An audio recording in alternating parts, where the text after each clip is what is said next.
Good morning, everyone, and a warm welcome, parents and carers tuning in this morning, either live on Facebook and then YouTube, or perhaps watching the replay. Carley and I really want to jump on today to tackle something which obviously is all around us right now, and it's a situation over in the Ukraine and the Russia, but it's really around supporting you in from both our perspectives. So those of you who don't know who Carley and I are, my name's Marty, and my background is primary school teaching. So I'm going to share with you in the next little part around my insights being both in the classroom over the last week, but also my experiences on social media, because we know that's such a big thing. Carley, who really was a driver of today's session in terms of wanting to just share some insights and some suggestions and some supporting material, comes to us with a different perspective, not from a classroom or school perspective. Good morning, Carley. Good morning. Good morning, everybody. I've just got to take a breath. Me and Facebook Live, this is the second one we've ever done. Just got to relax and pretend you people are all just out there listening to me. So who am I? For those of you that don't know, number one, definitely a parent. So primary and secondary school age children that I'm personally navigating this topic with them right now. And then the other hat that I wear as a psychologist, and having worked for probably more than 20 years now with children, young people and families in all different contexts. So the reason I thought about doing this session was, one, just to give you the message that you've got this as parents. I know lots of parents feel anxious and they're so keen. We so want to do the right thing by our children, but just reminding yourself, you're okay, and that what you're doing is enough.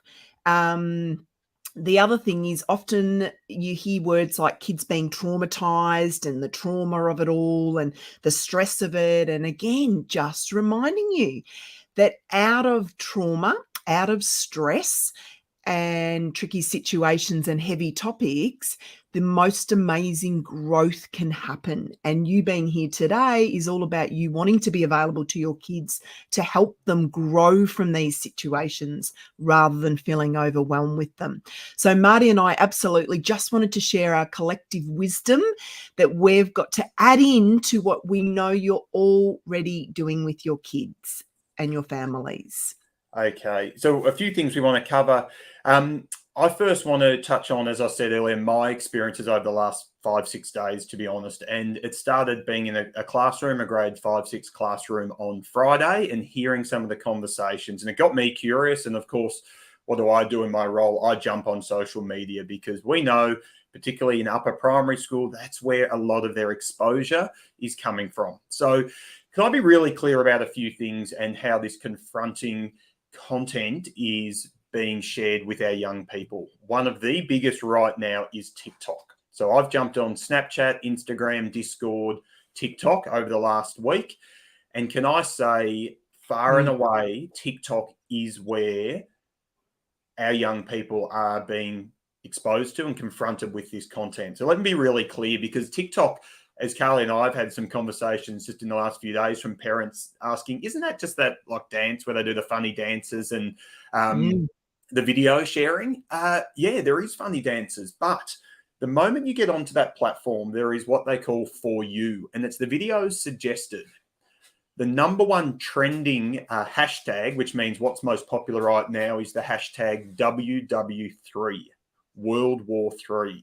So this is the feeling right now on TikTok. It's being blown up with a mixture of shock, terror, dark humor, but very much in front of any child on TikTok right now. So I jumped straight on. My third scroll, when I just flicked through next video, was live footage from the streets of Ukraine. And I'm talking first person holding a camera. We don't know what's coming next. You can hear air raid sirens. That is what's happening right now on TikTok. As I said, Snapchat and Instagram to a lesser extent, but the on-sharing is problematic, because if you've got 1 or 2 kids in the year level on TikTok, and I can tell you it's a lot more than that, that then gets on-shared through direct messaging. So maybe your kid's only on Snapchat or Instagram or Discord, or none of them at all, and it's coming into the classroom or the playground. We know roughly 1/3 to 40% of kids are on TikTok, having their own account in primary school, grade 5, 6. So hence, Carley today is going to discuss broadly, because we know this does affect each and every one of our young kids. Something that is out there right now is also some positive content. And one, I just want to flip the scales a little bit to where might you find some more measured and well-informed content to share. And Carley will talk about what age this might be appropriate. But behind the news, it's been around forever. It's made by the ABC. And just yesterday, they've released a couple of short 3-4 minute videos around the situation in the Ukraine. So it might provide you with some scaffolding to balance the other misinformation. And there is a lot of misinformation out there right now that we need to be the adults correcting that. So in a nutshell, I think if I've covered that all there, Carley, in terms of what social media is really being exposed, the content, and it's the first time that we've had a conflict around the world that has had such live stream footage, as well as the huge following that TikTok has created. So please be aware of young people. And if anything, we're going to use this opportunity to urge you to reconsider young people on social media. This might be the perfect opportunity, particularly in primary school, to go, yeah, we have allowed it, but this is almost the straw that broke the camel's back. This is not a place for our young kids to be hanging out. And you can even use that in conversations with your kids to say, hey, yeah, we did allow it, but you know what? We've had a thought and we've got some new information, and this is not a place that we want. And Carley can expand on that in a little moment. So that's a little bit of background as to where a lot of our kids are getting their information right now. It's not from watching the 6 o'clock news, as we might have back in the 90s. It is from social media and TikTok. My big warning right now is the content on there is graphic. It's horrific. Okay, Carley, so with that out there, let's get really practical in terms of, I want to ask you, to the parents who are just wondering, where do I even start? This is such a big topic. If you've just got a few starters to maybe allay some of that anxiety around, where do I even go? Yeah. Okay. So number one, I know, as I said to you before, we parents put pressure on ourselves. And what's not helpful is out in social media at the moment is a whole lot of articles with titles like, this is how to talk to your kids. You need to talk about it in the right way, which sets up this idea that there's the perfect conversation to have, and then there's the wrong conversation to have. So number one, there's no such thing as the perfect conversation, and it's not just one conversation. You're going to be building on this bit by bit as you need to. And as Marty said, we know that kids are so different. There's 8-year-olds and 8-year-olds, and your child might have learning difficulties, developmental challenges. There's so many variables. So there is not the right conversation. We are co-learning in this situation. So be kind to yourself, because this is new, this is novel. When we grew up and there was world conflict or war or issues of that distressing nature, it wasn't put in our faces in this way. We were not exposed to it in the way that our children are today. So as Marty said, as parents, as the adults, we need to take very active steps to protect our children, particularly our young, early primary school age children. There is no need or benefit from them being on TikTok and viewing graphic war content. So yep. No, I was just going to say, related to the kids' exposure, my next question I wanted to ask you particularly is just to your professional insights around how does the exposure to kids seeing first-person video from war zone, seeing grandmas sign off their last phone call, which was a video I saw just recently, horrific, heartbreaking. How does that impact our young people? What's the science? What's your experience around that? Yep. Okay. So what we know and understand, those of you who've heard Marty and I talk about games like Call of Duty. So they're fictional, but I still have a huge issue with young people watching games where they're exposed to that violence for a number of reasons. Brains don't know when they're watching content, for example, from Ukraine, they don't know that it's not happening in a suburb or a house next door. The brain's not factoring that in, especially not a young developing brain. So that distressing content, I'd go as far as saying, has that capacity to be traumatizing. And what do we mean by trauma? Trauma is an event, a situation, or content that overwhelms our resources, overwhelms our capacities emotionally to cope with that. And often you might have heard the language around vicarious trauma, or secondary trauma, more accurately, where you don't have to actually be in a situation to have that response that challenges and distresses you. So watching repeated distressing scenes triggers that stress response in our brain. And there's a big difference between a child or young person being updated about the situation versus just consuming distressing content. But in relation to trauma, what's important to know is what happens next is most critical. So regardless of whatever trauma or stressful situation a child is confronted with, the most important thing that most predicts how they cope is what happens next. And the fact that you're here listening to this conversation and gathering up some more resources as a parent is awesome, because what will happen, even if our kids have already been exposed to that traumatic content, even if you've got a child that's already worried and anxious about it, that's okay, because out of stress and trauma, I know from my work with people over the last 20 years, can come the most amazing growth and resilience and all sorts of things. So there's hope in this. It's not just, I don't just want you to leave the session feeling alarmed that your child's been traumatized and damaged for life because maybe they've been on TikTok and seen a whole lot of things. Okay. Well, the important words there, I think you said what happens next. And that's where I want to guide the conversation now, is to share with some parents how they might do the what happens next part, because they've been to school, kids have come home and said, little Johnny on the playground was talking World War III starting and they're invading Australia. And that's exactly the words I'm hearing in schools. So the what happens next, let's start, because I know parents and carers tuning in will have kids of all different ages. It's a very different approach, as you can imagine. Let's start at the bottom. Let's start at our little people who might be just starting school in those early years. And can you share some insights and some maybe conversation starters or considerations for those little people? Yeah, sure. So bottom line is our top focus is for all of us human beings. For us to feel okay, we need to feel safe. So that is the primary need of human beings. So the brain's always seeking information to work out, am I safe or am I not?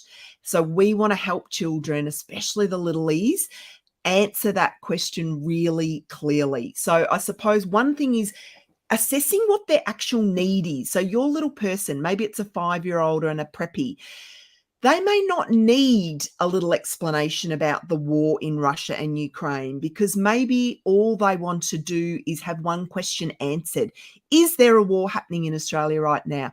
So it's very important, I guess, to be responsive to where they're at and what they need, rather than assuming you've got to jump in with a whole explanation, because children, young children, ages 4 to 7-ish maybe, they don't need to know the ins and outs about war. The longer that their world's kept safe in that way, there's not a need for them to have that deeper understanding. If, however, they've heard information and they are needing an explanation, then you might keep it simple.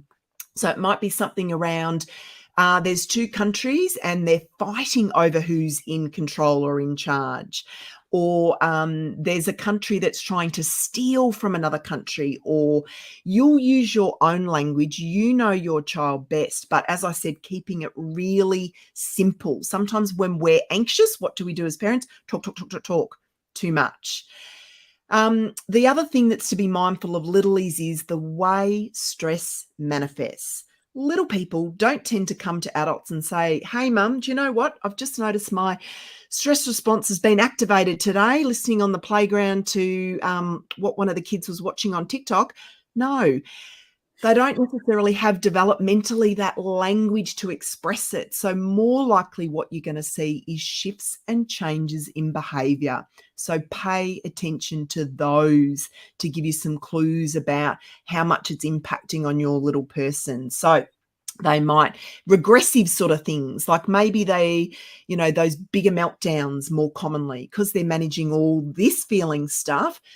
There's no room for the rest of normal life stuff, and you're getting all these big tip outs of feelings. Maybe they want to sleep in your room again, and maybe they haven't done that for ages. Okay. Thanks, Carly. Little people, and we are going to keep this concise. Of course, this could be hours and hours. And I know when Carly and I planned this over the last couple of days, we very much had to be mindful that this is a snapshot and some reminders. There is so much more to it. Let's jump into where I see firsthand and where my experience over the last week in that upper primary where, yes, they're exposed to it. They're that little bit more clued on to some of those bigger issues. But unfortunately, things are getting out of control in perspective. The talk of World War III, we're going to be conscripted, these sort of ideas that are getting thrown around. Give us a few insights and reminders for perhaps that upper primary, those sort of tweens. Yep. And this stuff that I say now, depending on your little person, might be equally relevant for them as well. So definitely, number one, check in with what they already know. You might be really surprised. So ask the question, what have you heard? Have kids been chatting about the news? Those sort of questions to open it up. And then when they start talking, this is the important bit, zip it. Listen, I know as a parent, and I do this, I'm quick to jump in. I want to ask another question, or I want to make a comment, or I want to add in my judgment, or zip it. Just let them talk freely and hold that space for them. And more likely ask a question like, oh, okay, tell me more about what you mean. Or, oh, how did you hear about that? Or how come you're asking that question? So those curious questions to get the big picture of what they're understanding. And then it's about checking in with feelings. Of course, all of the work that I do is all about, it's all very well talking about content, but how are they actually feeling about it? And again, listening, zip it, and getting a sense of where they're at. One thing that I did with one of my kids the other day, so you might have talked about it with them yesterday, and you think, I don't want to bring up the topic again, but maybe you want to check in. So you might say something to them like, what if I could see inside your brain, which I can't, what are the top 3 worries in your head at the moment? They could be big, small, anything. What are the top 3 worries? Have a think. I'm curious. And that'll give you an indication. Maybe this is right up the top on their radar, maybe not. And it'll be other random things that's worth you knowing anyway. Then it's about definitely checking in with, as Marty said earlier, getting them to access accurate information. So you might go to those sites that Marty mentioned earlier with them and say, let's go and sort that out. That I don't think's accurate. Let's get some good information. So you're doing that mentoring around things online are not necessarily accurate at all. Thanks, Carl. And that site I did mention, for those missed it, ABC Behind the News, really age appropriate, upper primary into secondary. They're just short, sharp. Have a look yourself first and watch them. But there's 2 there that have been released in the last 24 hours. One of them actually is about young Ukrainian family in Australia, and it just actually puts a face to the country Ukraine. We keep saying Ukraine this and Ukraine that, but for young people, what even is that? It's a country with people and culture, and there's a great little piece on Behind the News right now, which might even just not distract or sidetrack, but just shed a different perspective on what's going on there. Okay, Carly, last one let's talk the older kids. So teenagers who, every likelihood they are on social media, they have their own social media accounts. That's something age appropriate, perhaps, that they are, but nonetheless, it's still going to be a big impact and a big influence on them. You've got a walking, talking teenager in your home, so I know this is something close to your heart. Shoot some of the things we can think about. Okay, teenagers. I've got 2 of them. And I guess the thing is, number one, my instinct as a parent, first when this happened, my instinct was, that's it, get them off it. I don't want them watching awful distressing content. That's just not helpful to them. So I wanted to be that limiter parent where I'm just going to come in and ban and restrict and dictate to them. Take a breath, Carly, not most helpful. What we know is most helpful is when we as parents in this digital space especially show up as a mentor parent, where there's the conversations, you're going to help them put in place appropriate boundaries. So what that might look like is your ultimate recommendation might be limit and get off. Spend most of the weekend not on TikTok, for example, because of what's on there. But first of all, having conversations around what you're doing as an adult, that how you're going to role model that, why you're choosing not to just be on it all the time, and the difference between, as I said before, being informed and just being exposed to ongoing content. Now, I know that lots of you with teenagers and maybe tweens as well, maybe because of where they're at, they're not super chatty. Maybe they're not super into sitting down and having big, lengthy conversations with their parents. So how do you kind of check in with them? One quick thing that I'll often do with teens and clients that I work with as well is asking them out of 10. So I might say the situation, the war in Russia and Ukraine, out of 10, how big of a stress is that for you? And that can give them an opportunity really quickly to give you a number. And if they say 3 out of 10, it's like, okay, that's where they're at. If they give you an 8 out of 10 or something, either way, it's a quick way to get that information. The other way to bring up the topic in a way that's maybe more likely for them to sort of be open to chatting is saying, share a story. So the way I do that with all sorts of topics is, I was talking to a colleague at work and her daughter's actually been really distressed by some of the things she saw on TikTok. How are you going with it? Have there been some things that have really upset you or your friends? Often checking in about your teens' friends is a way in to talk about how they're going, if that makes sense. I'm just having a look at my little notes to see if there's, but biggest thing with teens is, building those conversations that you're already having around mindful consumption of content, choosing when you go on to get an update as opposed to just getting lost in a rabbit hole of watching all sorts of things. And I'll jump in there. A little practical thing that often parents not being familiar with how apps work is within TikTok, and a lot of teens will be using it. And as Carly said, just banning it right now isn't going to be a practical solution. You can actually curate. And by curate, I mean you can have a say in what comes up on your feed. And the simple way is if a Ukraine video comes up, and this might be you do as an adult, or you sit with your teenager, you press your finger down on that video and you say not interested. Not many teens or anyone even uses this feature, but what it does is then just give the algorithm a little reminder. Anything with Ukraine, it won't work, but if a few videos come up and you actually talk about, we know this doesn't make us feel great. This gives us, makes our heart beat. And I can tell you about that. I watched it over the weekend. So holding down your finger and saying not interested, as Carly said, really highlights that idea of mindful consumption. Because TikTok, there is great stuff and funny stuff. A 15, 16-year-old might be loving it, but they might want to actually be empowered to go, hey, I don't want to be watching that and feeling that way. So using that not interested little button is a good way to actually start to curate what they see, and it empowers them to actually be users proactively in that space. Yep. Okay. Carly, closing remarks? Yes, go. Yeah, a few last things to go. I know I could keep talking, and I'm, mindful of the time. So couple of things. One, as I always say, there is no magic. Marty and I never pretended that we were going to come here and give you some magic thing, because there's not. But what it's back to is the basics, where you looking after you. I know lots of adults at the moment, lots of adults that are finding the situation anxiety provoking, stressful, or at a minimum unsettling. So you looking after you so that you show up as your best self that in and of itself is the most powerful thing you can literally do for your kids. And when I use those words, show up as your best self, again, I'll say this all the time on those of you that join our parenting group and hear me chatting away. There is no perfect. I'm not talking about perfectly turning up cool, calm and collected 24/7. No, that's not human beings. But being at your best self and looking after you matters.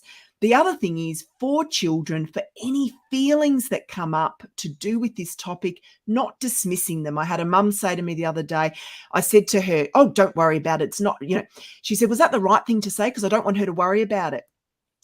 Best thing is let them have that space to have their feelings. Name their feelings helps to tame their feelings.